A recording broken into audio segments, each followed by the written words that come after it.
Well, hello everyone. I hope you can hear me. I have sound actually coming through those headphones, which I can't hear yet. I have a soundboard that I just can't get the headphone output to work. So that's why I use these little kids Statue of Liberty headphones. I have these, but it has a hardwire connector. So if anyone wants to be really kind to me and send me some pink wireless, like non-obtrusive headphones like this, I would really appreciate it. But thank you to everyone who's here. As I said, some of the things I'm going to start to get into, though I want to do some more history, I just haven't had the time, is I want to start having some of these difficult discussions where I have struggles, where I'm not going to pretend to you that I have all the answers. But look, I kind of dove right into it. Hi, hello. If you're new, the channel's been growing. I've been very grateful for that. If you haven't hit subscribe, if you'd like to hear a libertarian standpoint, which is going to be a lot different what you're going to be hearing this upcoming month between, Team Red and Team Blue, I'd appreciate the subscribe. You're not going to like everything you hear. You're not going to agree with everything you hear. You may be seeing my pink hair and think that I'm just automatically a progressive barking moonbat, and I am going to give you quite a surprise with that. There will be some views I have that you will consider more liberal, but I can guarantee you that in things conservatives allegedly care about, like the economy, I'm way more conservative than they are. But what is the topic today? First, let me do the typical YouTuber stuff. I do watch and interact with comments eventually. So if they're relevant, you guys can also talk amongst yourselves. I do appreciate it if you come to the YouTube channel and participate in live chat. Most of my viewers are through Twitter.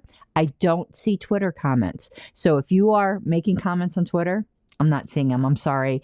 The program I have does not yet have that integration. But if you go to YouTube, I can see the comments. So let's do those YouTuber things.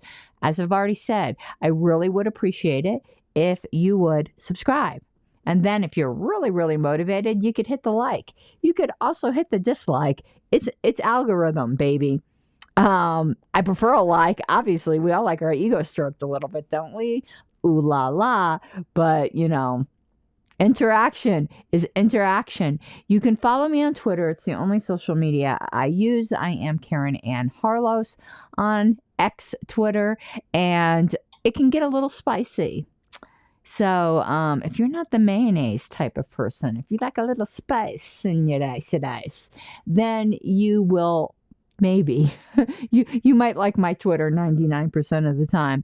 And if you like it 99% of the time, that's a good ratio. But if you're one of those types of people who's going to see one post you don't like and be like, unfollow, don't bother. But last but not least, and let me take away that Twitter thing first, I am Patreon supported. You will see I have a potty mouth a lot of the times, and I deal with controversial subjects sometimes. And I'm a small channel. It's growing. For me, 6,300 is growing, but that is a very small channel. So I don't really make money off of YouTube ad revenue. I make a tiny bit. But where I get my support is from super thanks, super chats, and Patreon. And we do have Patreon content only. I dished out some tea earlier today on Patreon. We also do have a members only section. I just started today on YouTube that will have the same content as Patreon. Now, I know some people don't like Patreon, and I understand why, but they do give a larger percentage to the creators than YouTube does. Okay, I think that's it. I think we got those all off the screen. We got Bunchy on the screen. All is well in the world. So what is the topic we are dealing with today? Well, I'm not being paid to advertise them, but thank you. Thank you. Anyway, you're welcome. A show I watch a lot is called Trigonometry. So as you can tell, well, maybe you can't tell by the name, you might think I like math. No, I don't like math. It's a show that deals with topics that often trigger people. I can tell you, they often trigger me. And I found this show that we are going to watch in multiple parts because we're probably going to go through the whole thing. I will stop at appropriate times for copyright purposes and for commentary purposes. And I'm sorry, but I cannot remember the lady's name. I will stick it in my show notes once we hear it again on the show. But I don't even know if she would still consider herself a feminist, but she is a former, like what you would think of today's feminist, who has really gone back and thought about what has been good and not good for women. I haven't considered myself a feminist since high school, but I used to be one of those now sign carrying like rabbit. To me, I think feminism has won the battle. That's one reason why I don't like movements, because they achieve their goals and then they find new ones or make up ones in order to continue to exist and to move off into Libertarian Party just stuff a little bit. I think that's part of the problem with party caucuses too, and why I'm not really going to be involved in any from this day forward unless it's like a single issue caucus. For instance, the Transparency Caucus. Since this LNC, which frankly has some evil residing on it, has decided to go completely dark. And that is completely anti-libertarian and violating your rights. So if Mike Seebeck decides to start back up the Transparency Caucus, which is a single issue thing that goes away once they win the one issue they want, I'll be involved in that. I believe in single issue coalitions within the party, and then you're just libertarians. Because otherwise, you start expecting to act like you're in the cult and agree with everything they think. And that's exactly what happened with me in the Mises Caucus. And I don't think the average rank and file want that either. I think they want to be independent thinkers. So I'm inviting you, leave the cult. Leave the cult. The original purpose, I'm zooming in my camera a little bit. The original purpose of the Mises Caucus was, well, now they'll claim there were 10 million of them. As I understood it, was to bring strong, bold libertarian messaging back to the Libertarian Party. And we won that. Now we're moving to Trumpian stuff. And I'm not here for that, baby doll. Not today, Satan. As Javier Milei said that he wipes his ass with communism, I wipe my ass with Trumpism. Just so that you know. Are we clear? Did I stutter? I don't think I did. So let's get to this trigonometry show. What I like, one format thing I think they use, they're not the only show that does this. And yes, I did just get my haircut today. I love my little bob. Oh, I feel so much more comfortable. I think it's the hairstyle that suits my face best. Is they'll take a bit of the show that's from later on, because they're not live, it's produced, so it's easier to do that. And it's kind of like the theme.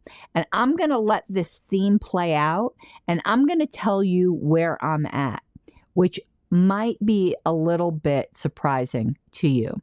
So let's let the beginning intro, and I'll try to put a link to the full show to Trigonometry. Subscribe to them, please. It's a great show. In the beginning here. The contraceptive pill is the first transhumanist technology. It's the first major, widespread social, biomedical intervention which aims not at fixing something which has gone wrong with normal health, but upgrading normal, in line with what people want. It's impossible to separate liberation from commodification. And the same goes as well for the fertility industry, which is to say the moment in theory I can control my fertility, it becomes theoretically possible to commodify my fertility. I've argued that the technologies which enable us to flatten the differences between the sexes, fundamentally, beginning with the pill and abortion, are in logical continuity with the technologies now being employed by transgender identified people to to become, as they see it, their true selves. And the fundamental difficulty we have at the moment is that a lot of these policies are being driven by elite women who simply don't see the downsides because they're less likely to encounter them. There's a lot of women who would actually disagree. Okay, I wanted to stop right. Muted. All right, I'm not muted. I wanted to stop right there because I thought that was a really good summary. I thought she was really articulate. And there's a trend it's not within libertarianism, it's moving out of libertarianism, which is called post-libertarianism. And I hear a lot of the same ideas expressed. And don't get too excited, the Orrin McIntyre fans of the world, but I do have some sympathy with what she said, but I also realize there's some emotional knee-jerk sympathy to what she says. Every century, certainly not as rapidly as we have recently, has had major changes. And we're going to deal with some of this on my other show that I am going to be shooting a promo for tonight. I shot one for and I didn't like it. Because it had the same background. I'm going to reshoot it, but it's called Jurassic Dictionary, which deals with old professions and old words and history and all that dusty stuff I like. When electricity was invented, life changed a lot. And there was discussions like this, like how did this affect the family? How did this affect the dynamic between parents and children? And women and the work that they did and all the types of industries that it either shrunk, such as, as you can tell, I'm not an agricultural person, but from where they get the fat for the tallow, for the candles, and the candle making industry. And there were big changes. There are big changes in industry right now with AI. And we're going to talk a little bit about that because I have a primal revulsion to AI. Like I'm becoming very sympathetic to the worldview of Dune, but I think AI is either going to be our libertarian savior or the doom of the human race. Like, I don't really see it in between. I know these strands are not yet connected, but they will be. But the fact is, this very rapidly changing world has had a huge impact on women. It's had a huge impact on men too. But today we're talking about women, guys. You know that I care about your issues. I talk about your issues a lot. I'm not one of those women who think I'm oppressed. I believe that I have equality with you. I do not think if you're a white man that you're a bad guy. I don't. I actually think you're far more oppressed than I am. So let's just get that straight, that I'm not one of those screamy, mimi feminists. So I have started to develop over the past couple years. For those of you who don't know, I am an anarchist. Been one for a while now, 7 years, about that. But I've started to develop a bit of an anarcho-primitivist streak that I'm not so sure the amount of technology that we have is necessarily a good thing. But the libertarian in me says it's a free thing. Now, remember something I say a lot is not everything you have the right to do is right to do. And just because we can do something doesn't mean we should. And we are at, I think, that point in Fermi's paradox. Those of you who aren't familiar with Fermi's paradox, I am probably going to butcher it a little bit, but I will say it coherently enough that you'll understand. We look out in the night sky and we see all these stars and wonder, why don't we see other life? The universe should be teeming with life. And Fermi's paradox has 3 options for why that is. You all can correct me in comments if I get these wrong, because I think I might have one of them wrong. But one of them is called the rare earth theory, and that is that we are alone, that we're it, that the conditions really are that delicate for life, and we're it, as far as any meaningful, intelligent life. The other is it's just too far away, and that there's no reason for a civilization light years on light years or universes away to even know that we're here. Our radio waves have barely escaped our own solar system. But the third option is one that I'm coming to believe. I'm sorry if this is a little bit of a Debbie Downer, but the third option is that any civilization that develops to the point of being able to do interstellar travel inevitably destroys itself. I am beginning to believe that Fermi's paradox, it's that third option, because that's what I'm starting to see. But the libertarian in me struggles, because the things I think are potentially destroying ourselves, that is a collectivist notion, ourselves, meaning the human species. Do we have an obligation to exist as a species?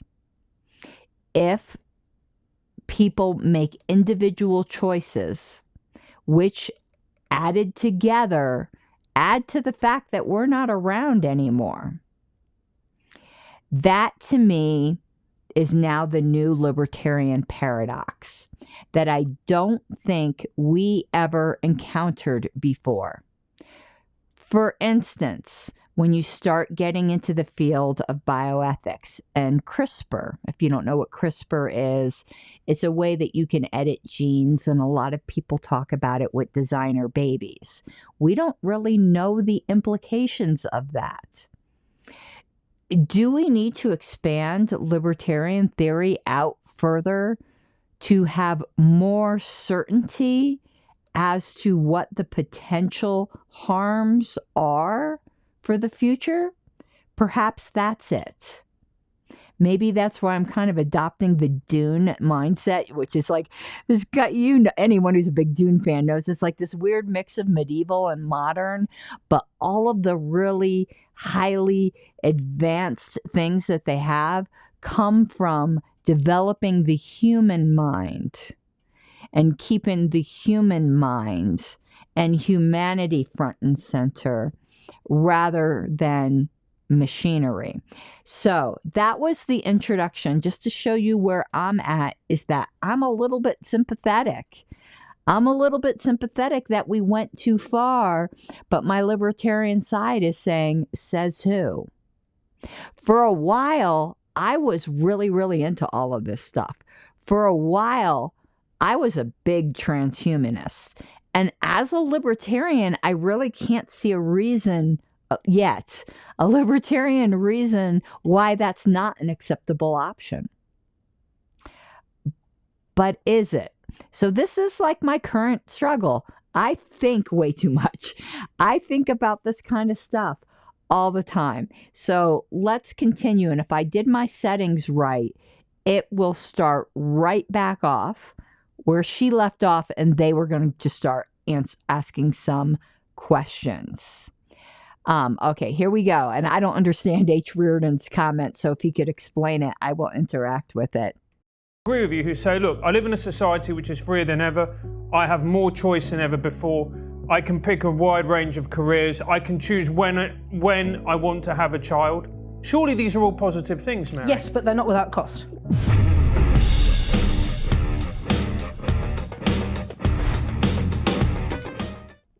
Okay.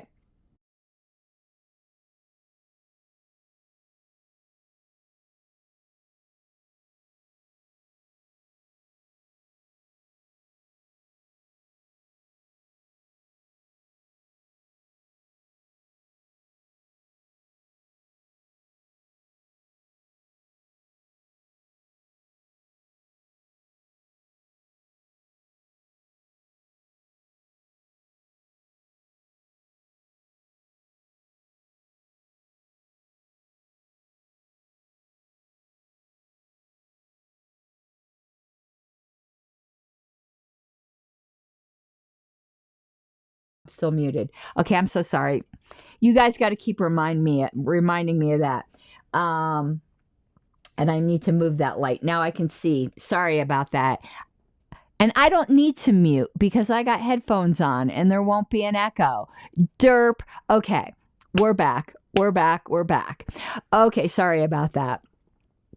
I'll give it a few minutes to catch up because I know the YouTube comments are a few minutes behind. So let me start. She said a comment that really got me. You know how sometimes you hear that comment that, gets you there? She said, it's not without a cost. That should be a saying that's very familiar to Christians, which is count the cost. And I had a good friend the other day. I call everybody a good friend, so it wasn't Mike Seebeck. It wasn't like my best friend, but it was a friend of mine who had said to me, I'm sorry for all the suffering you go through in the world, that you seem to have been chosen by God or the universe to be Karen of Arc that takes on all these issues and really does suffer quite heavily for doing what you think is right. We are going on rabbit trails here. And I'll tell you what I told my friend. I told my friend a quote that, from what I understand, is historically accurate from Catherine of Aragon, because I'm very interested in the Tudors, when she was cruelly put aside by her husband. And she was speaking to someone who came to visit her, who said, you want to know what? If I had to choose between extreme happiness and extreme sorrow, I would choose extreme sorrow every time. Because when you're happy, you forget about spiritual things. You forget about God. And I think there is something to that when you're happy all the time, even if you're an atheist, you forget about the philosophical things that I think make life. That was just a little aside there. Okay, so she said, we've had all these things. Isn't it great that a woman can choose when she is going to have children, that we have all of these various technological choices in life that have made life easier? But when she said, but not without a cost. And I don't think we have really counted the cost. I think a lot of the times we've ignored the cost. Even though I think RFK Jr. is a snake in the grass and a con man, and I'm not a fan, I do think a good point he brings up is about the food industry and the explosion of commercialized agriculture with all these additives and things we're putting in food. I think we have fundamentally changed the human genome.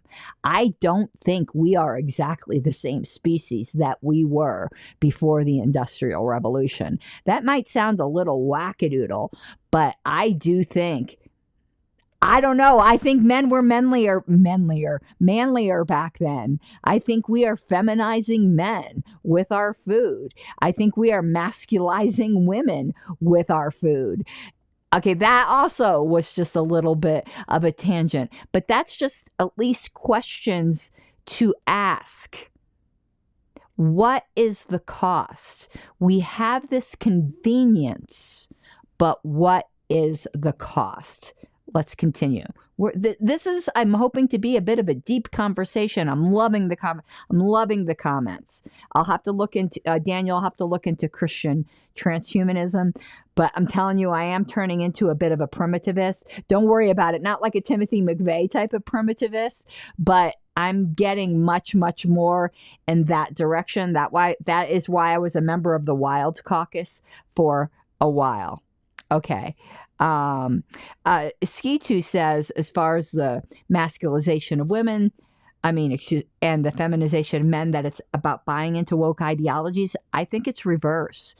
I think we're putting the cart before the horse there. I think we're buying into these woke ideologies because we are fundamentally, on a genetic level or even an epigenetic level, changing ourselves with the chemicals and the unnatural things that we have been putting into our bodies without counting the cost.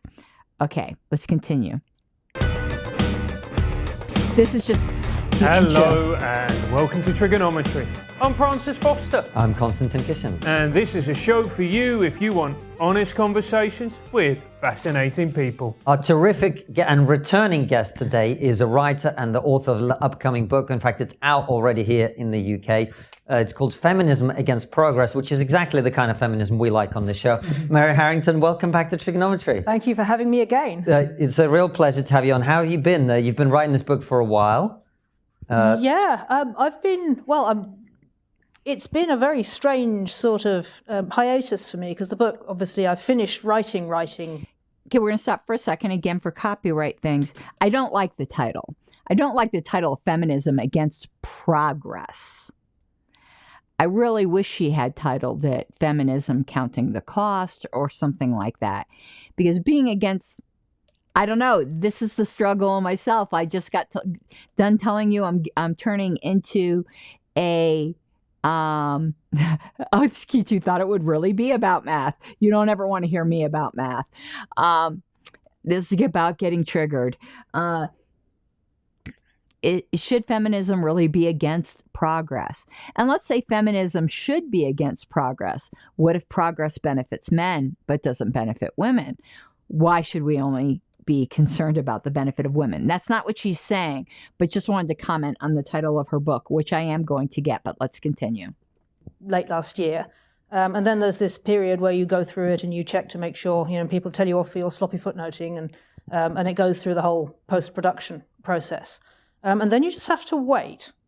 And that's where I've been for a little while. And it's a bit like the point where I ran out of things to revise at university and then it was just waiting for finals. So that's about where I am at the moment, it's just waiting for the other shoe to drop. Well, having read the book, we can say that you've passed. But for more interestingly, of course, to our audience, tell us what is the central case? Because last time we had you on the show, we talked about this idea. You said you don't believe in progress. Well, I still don't believe in progress. But now you also... Okay, that's interesting. I don't believe in progress. I can't say I necessarily agree with that. I mean, and I don't think she means it quite as broadly as she said. Not that long ago, and I'm not going to make the absolutely idiotic claim that slavery is completely eliminated from the world, but not that long ago, that was just considered a normal part of everyday life, that it was okay to own people. So I'm definitely in favor of that kind of progress. So I think she's saying that to be a bit provocative, but she said what she said. So don't believe, you want feminism that's against it. Well, the central thesis of the book is that much of what we understand as feminism is less an effect of endless moral improvement towards some kind of imagined future heaven on earth as a side effect of technology, and specifically of women's responses to changes in how we live together as a consequence of technological advancements. Okay, this is where things get really interesting, and I am really parsing out what she's saying. I am sorry if I'm going to offend any Christians in here who don't believe in evolution. I am a Christian. I believe in evolution. Just want to get that on the table because it's going to be the predicate to what I'm going to say. We evolved as a sexually dimorphic species. And if any trans people are getting offended too, I'm just going to offend everybody, I guess, this show. In a certain symbiotic way.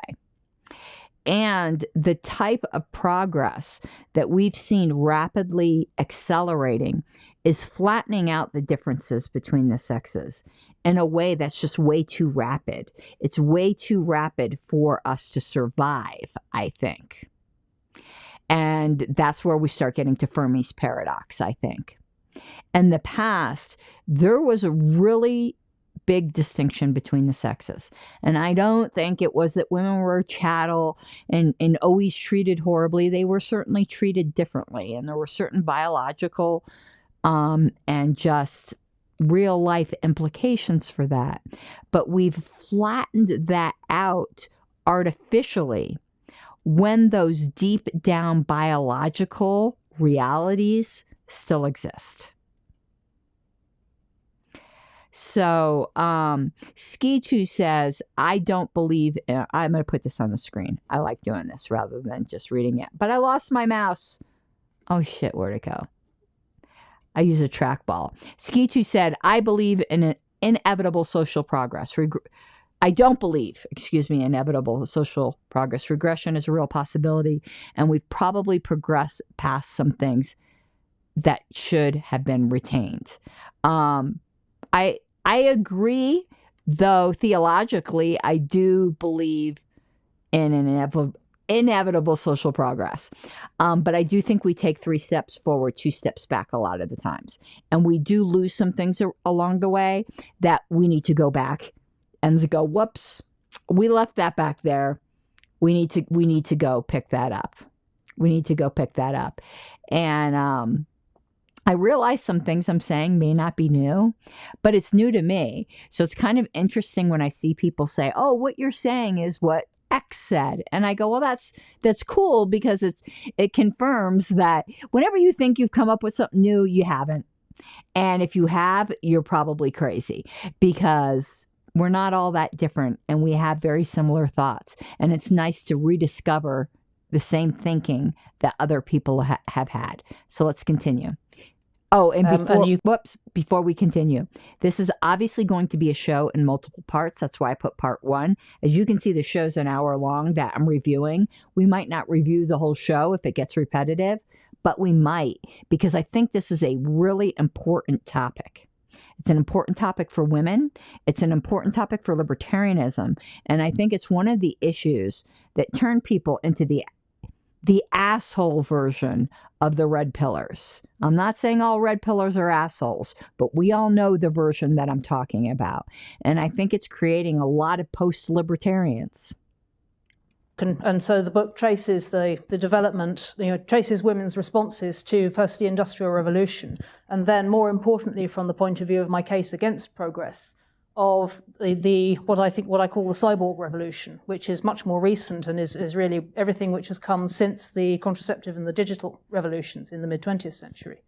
And I argue that at that point, progress, which previously seemed to be delivering never-ending dividends of more freedom and more good things for everybody, and particularly for women, has now increasingly turned against women, and is delivering not just diminishing returns, but actively making life worse for everyone, all women except an increasingly shrinking elite. Well, before we get into the way that is making things worse, you mentioned the response to the Industrial Revolution and so on. Give us a quick run through of some of the changes, the technology, because I think in the modern consciousness, people don't think about it at all. Like, they think that women's rights were achieved in the way that we currently conceive of them purely through campaigning, protesting, throwing yourself in front of horses, that sort of thing, right? Okay, let's stop. Ski2 asked if the post-libertarians are the ones who've moved towards alt-right. In general, yes, not all of them. And a lot of them have moved towards Christian nationalism. So where she starts is with the Industrial Revolution. Though I think we can find similar micro changes in other kinds of revolutions. And I don't mean revolutions as in, uprisings. I mean in not quite as rapid changes, but in societal changes that have happened. But she's going to go back to the Industrial Revolution, which by far, except for the technological one that we're having right now, would be the most significant. And she mentioned some really, really interesting changes that happened that revolutionized the relationship between the sexes, and not always in such a great way. So what's actually happened throughout history? Give us a brief overview. Well, this part of the story was the result of me doing a deep dive into first wave feminism, which doesn't really get much of a look in terms of sort of school history lessons, if you like. Apart from the suffragettes, everyone knows that, there was the one who threw herself under a horse and, they jumped up and down and said votes for women. But people don't really talk about the century or so of women's activism and arguments over the relations between men and women, and really of feminism prior to that. And there was a lot of it. And really, people were intensely preoccupied from the Industrial Revolution onward with the changing roles of men and women and how families should be formed and how men and women should relate to one another, because the Industrial Revolution changed that radically. It had profound effects, really, for the fundamental reason that work no longer happened for a growing number of people in the way that it had done for a very long period of time. So in the Middle Ages... Okay, stopping. She's going to get into this, but I wanted to get ahead of it a bit. A lot of people are under the mistaken impression that women didn't, quote unquote, work before the Industrial Revolution. That's, when there was, it's certainly true, that's when there was the exodus of women to the factories and things like that. But women always worked. And it wasn't always just like cooking and cleaning. Just merely surviving until very recently was from the minute you wake up to the minute you go to sleep affair, was just preoccupied with surviving. But when she talks about some of the implications of things that women did and how that has changed, and that leads into another show that I'm listening to that we might do a deep dive into, which is talking, and again, it gets into Fermi's paradox. It gets into the declining populations of the world and how that's a problem. But is it? I mean, superficially, it is. We are not at a sustainable replacement rate. But as libertarians, what are you going to do? Force women to have children? I don't have any children myself. I've never wanted any. Am I a traitor to humanity? Now, there's some health reasons why. I'm not going to give you my whole health history and things like that internally. So, but whatever. Let's just say that there wasn't any and I just chose not to have children. This other show that I listened to said something that was very profound to me. He said the problem isn't that the average woman is having less children. If you are the type of woman that is going to have children, you are having about the same number as women always had. The problem isn't women having children, having less children. It's women not having it's the childless rate. It's the number of women who choose not to have children at all, of whom I'd be one. But isn't that my right as a libertarian? Forget about health issues and things like that. Let's just speak on a level field here. And I do not like the shadows that are coming up. I'm going to try to put on this ring light to see if I could. Oh, I get really weird about lighting sometimes. Is that better? That's a little bit better, I think. I got like this dark spot right here. Well, we're just going to put up with it. Got to let my ADHD just settle on down. So he talked about the population problem being about the women who choose not to have any children rather than women choosing to have less children. So if the average rate is 2.5 or whatever it is, that has stayed the same amongst the women who have decided to have children. Okay. I forgot where we were going with that, but I think that's also part of Fermi's paradox. Is there something in intelligent life that is something like a self-destruct paradox, like a self-destruct mechanism that once you get to a certain place, you just kind of don't want to live anymore as a species, like as a species consciousness, not as an individual consciousness. I'm going to refer to a book. I have these obscure references that usually one person in my audience will get, and they'll laugh and no one else gets it. I grew up reading a lot, which is why I have a wide vocabulary. My mother was a she just loved to read. And she got the Book of the Monk Club, and I read them all, even though most of them were probably highly inappropriate for my age. But she got a book at the time that was called The Wolfen. It was really popular. And if you're into like horror fiction, read The Wolfen.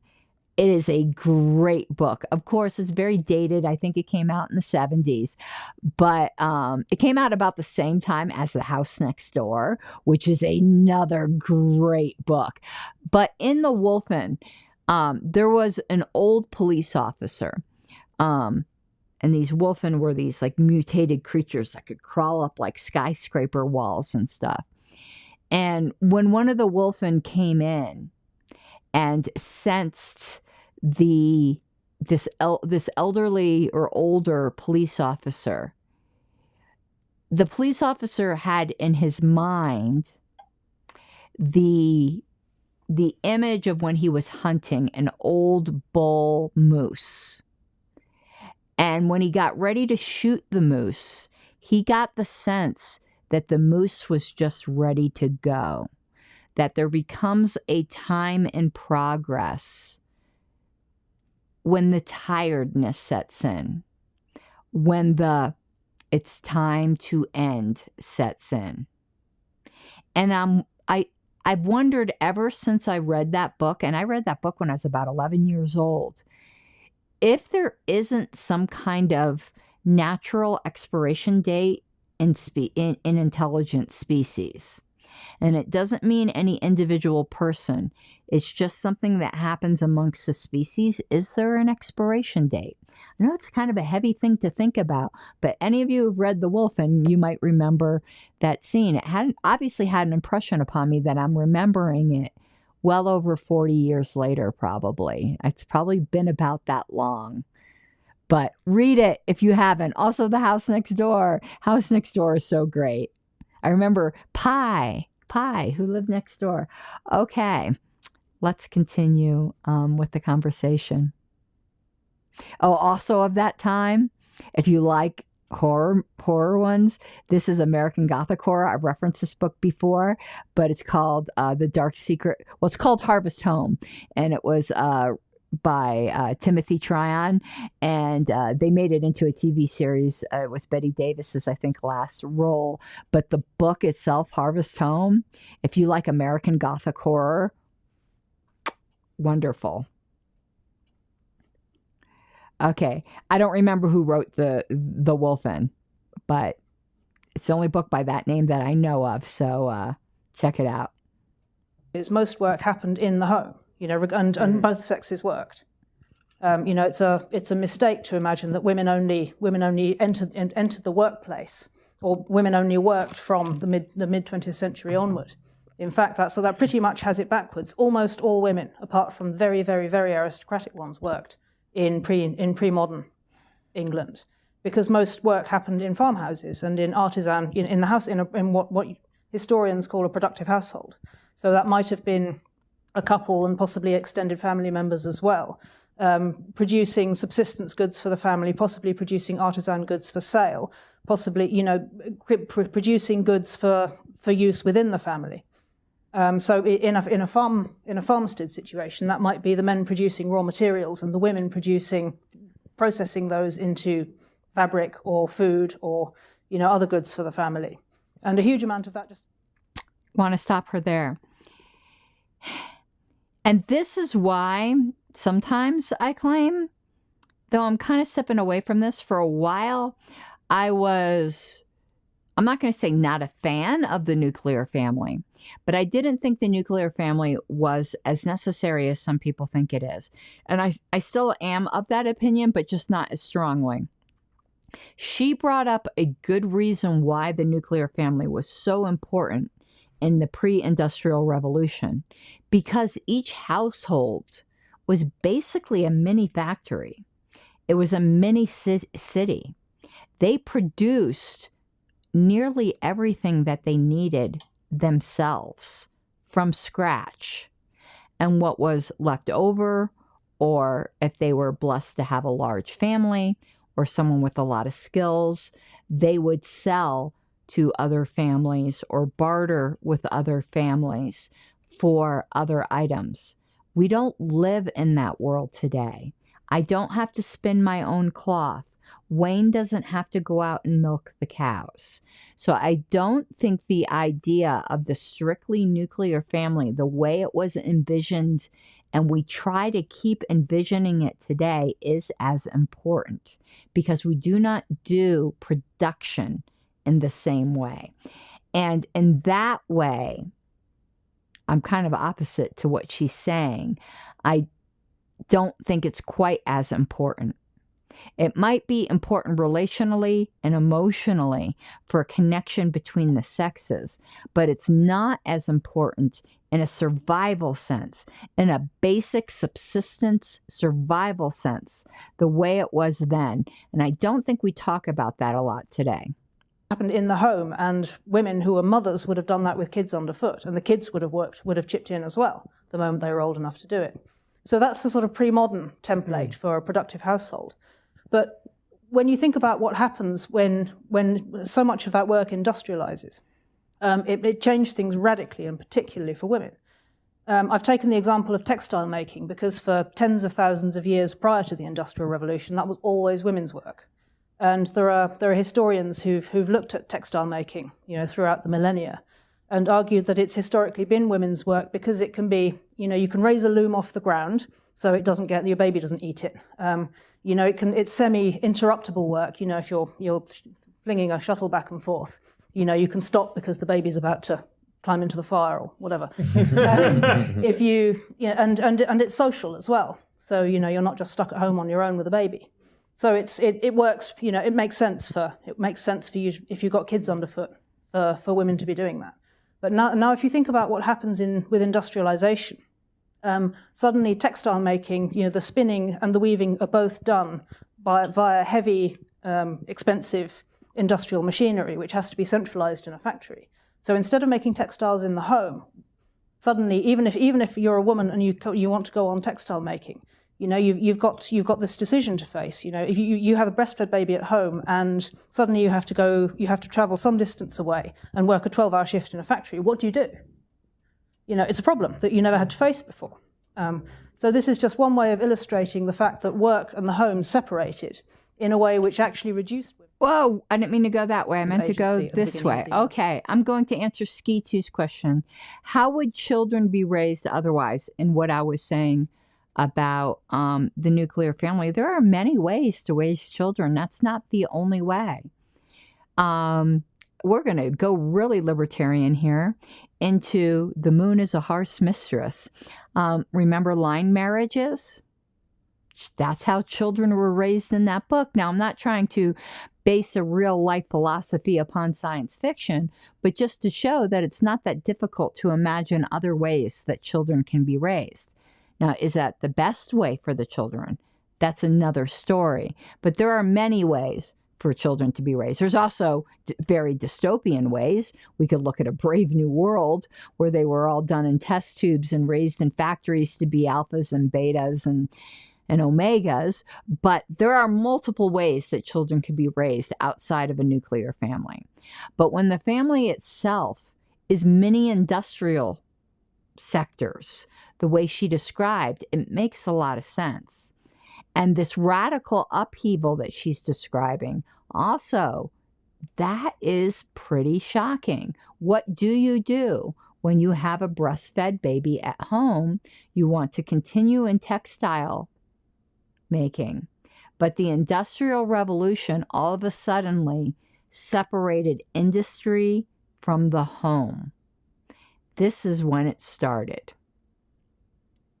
And I don't think until I watched the show that I understood that fully. Revolution. And it's in a sort of common kind of pop feminist idea is that women were radically disempowered until feminism came along and saved us all at the beginning, and it's sort of some distance into the modern era. But I've argued that actually relative to, in some respects, the medieval era, women actually lost agency with industrialization. And everything that followed in terms of feminist activism has been in response to that radical disempowerment that happened with industrial modernity.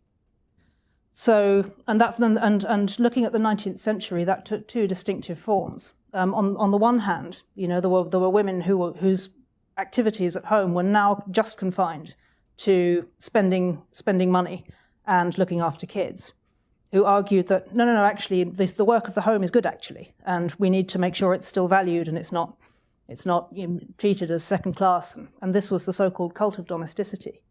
So you have a proliferation of women's magazines, essentially, most of which are focused on bigging up the domestic work that women do at home.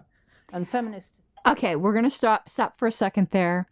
Now, there's where she's starting to talk about then the divide that was happening between women, where you had the wealthier women who did not need to, it didn't affect them as much that industry was separated from the home. And they became more ornamental, if that's the right word, and solely focused on raising children. While the other women who had to go out to work felt radically disempowered. But isn't that what's funny? We are told that going out and working and doing the same jobs as men is empowerment. But her argument is that is when the disempowerment of women happened. Now, I'm not saying I 100% agree with it, but I'm saying that this is a very interesting concept. And I know something I forgot to bring up when I was talking about the population program, population problem. Before, when I said AI was either going to be our destruction or our savior, and I didn't have any in between there, perhaps we are going to reduce in numbers to a great extent, but that slack will be taken up by AI in some kind of way that doesn't lead us to become automatons ourselves and rank socialism. Now, I'm an inveterate capitalist, but I'm also the type of person who realizes that I think in many ways, and some of you are going to really agree, that democracy was a huge step forward, certainly was from feudalism, from other forms. Now, I'm not a fan of democracy right now, but I don't think it's the worst of all possible systems, and I do think it was a radical leap forward when it happened. Perhaps there is something that is a radical leap forward from capitalism. Now, I don't know what that is, and I certainly haven't seen it, but I haven't closed my mind to the possibility of that. And perhaps that is the future that's just off in the dim, distant future. I said that once. I'm becoming unburdened by what has been, that we see yet in a mirror darkly. Those of you who are Christian will recognize that from the Apostle Paul. That will be the next leap forward, that will actually be libertarian rather than authoritarian. My fear is that it will be extremely authoritarian. Historians have often framed this as a kind of false consciousness, parroting the tropes of patriarchy in order to accustom women to their subjugation. But another way of looking at it might be that, these are women who recognize that actually caring for children and the work of the home and, defending a space outside the marketplace is important. And the stuff that can't be done within the market, which still matters. And we're trying to make the case for actually that being important and valuable. So in a sense, it was a kind of proto-maternal feminism that's going on in the quote-unquote cult of domesticity. And then against that, you've got women who say, no, actually, we don't want this domestic life. We want to enter the market on the same terms as men. We want to be able to go out into the workplaces where some of the work is now stuff we can do. I want a shot at being a barrister or a doctor. And these tended to be more sort of upper bourgeois women.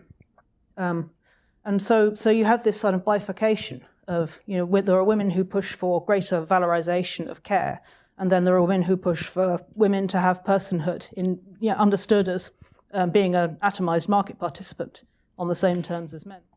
Okay, that was also very interesting. So she seemed to be saying, without saying, because of course I'm coming at this from a strictly libertarian standpoint. She seemed to be saying then there was a war of a sort, a struggle between women who didn't see themselves as subjugated, that wanted to preserve the fact that the work of the home was just as important. But from a libertarian standpoint, it seems like they saw themselves still, and you have every right to see yourself as that way. It's just forcing others to see themselves as that way, as a cog of some sort. And I don't mean that in the really negative way that it sounds. Whereas the less upwardly mobile women saw themselves more individualistically, or she said atomistically. And I certainly see myself as an atomistic individual. So that is an interesting division that was caused amongst women. She hasn't even talked too much yet about the divisions and the struggles that have happened between men and women, but she's talking about the struggles that happened amongst women themselves. Now, we are coming up on almost an hour, and we haven't even talked 10 minutes into this. So this is going to be a multi-part show that I'll continue till we're finished, because I do think it's an important topic. But let's go on for a little bit longer. And these are the two poles of pre-cyborg feminism, which I think of as feminism proper, which is the feminism of freedom and the feminism of care. And there's a huge range of views within those two poles, you know, and the back and forth between them and the negotiation and trying to find a healthy balance between freedom and the needs of dependence is, I think, probably the best characterization you can give of what feminism is. That is where I wanted to stop. So she talked about, and I haven't watched this whole thing yet. I watched up to this point and said, boy, this is a great libertarian discussion. The feminism of freedom versus the feminism of care. Are they actually diametrically opposed? Is perhaps, you know, something that I've flirted with quite a bit, and I actually do concern myself more of this than anything, is panarchy actually the answer? Because, I mean, a true voluntarist, a true atomistic individual would think that you have the choice to choose not to be atomistically individualistic. It's almost a paradox. You're such an individualist that you believe you have the choice to be part of the Borg, if you wish. And I know the Borg has some negative connotations as well. So that's where we're going to pick up next time. Is there really a battle between the feminism of freedom and the feminism of care? And can we reconcile this? So I'm going to stick around a couple seconds and plug my show a little bit more while I wait to see if there's questions. I will certainly answer questions. I hope you guys are appreciating the more in-depth philosophical discussions, which is what I prefer to do, rather than the Libertarian Party drama. You can show your appreciation by sending me a super chat. I would really, really appreciate it, like so much, or even more so, patreon.com/Pink Flame of Liberty. That is the best way to show me some love and support. And it really does help. Like, this is my household industry right here. This is the product that I am putting out into the marketplace. And also, if you have not hit subscribe, please do. It helps. A lot of people have done that over the past few days. And wanted to plug my 2 new channels, which haven't started producing content yet, but will be soon. One of them is called The channel's just Pink Parliamentarian. Please subscribe. I'm going to be giving you little parliamentary tips. They'll be short little shows. And the other one is called Jurassic Dictionary. And it's going to be dealing with the intersection of either obsolete words or words that are becoming nearly obsolete, that a lot of times we use words to describe what we do. So industry is really, really tied up into this. And my next show on Jurassic Dictionary will tie in so well to this show that I couldn't have planned it even better. Okay, I thank you that you like the philosophy, Ski 2. So I'm just going to give you guys my Patreon link once again, and then hopefully I'll see you tomorrow. You guys can tell that since I made it to 11 this night, that I am finally, I saw a bit of that malingering COVID. I'll be honest with you, before I did the show, I took a 3-hour nap.